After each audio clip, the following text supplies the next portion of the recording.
So we see more frequent and we see more sophisticated cyber attacks against NATO allies, also the United States. This has led to a significant strengthening of our cyber defenses and how we work together on cyber.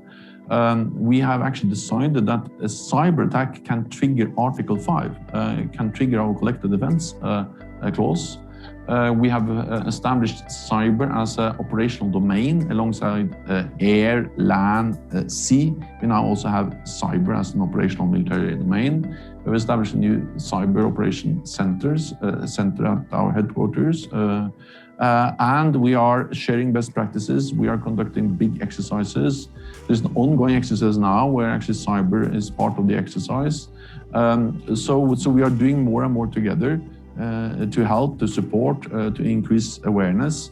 At the end of the day, of course, it's a national responsibility to make sure you have good cyber defenses, but NATO allies are helping each other and supporting each other, and we're also, of course, doing that to protect our own network.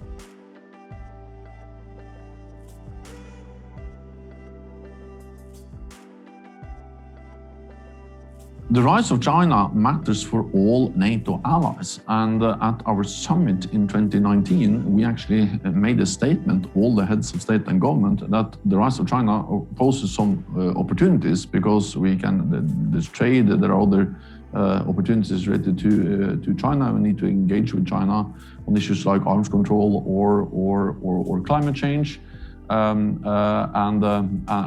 therefore China is not an adversary. Having said that, NATO allies also see the fact that China will soon have the biggest economy in the world. They already have the second largest defense budget. They are investing heavily in new modern capabilities. They have the biggest navy in the world. And they don't share our values. European allies and of course Canada have again and again expressed deep concerns about the crackdown on democratic voices in Hong Kong, the persecution of minorities in China, and the fact that they're using, facial recognition, new disruptive technologies to conduct surveillance of their own population in a way we have never seen before.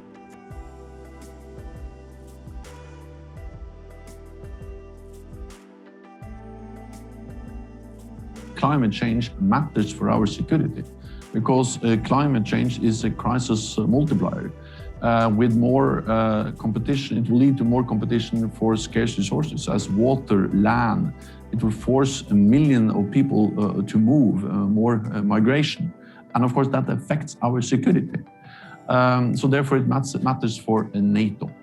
And NATO will, of course, never be the main platform for addressing climate change, but NATO should be the main platform for addressing the security consequences of climate change.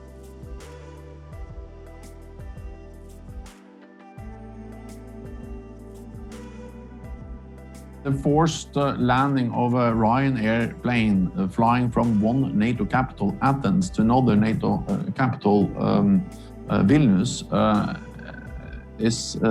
was outrageous, and it was a violation of fundamental basic norms and rules.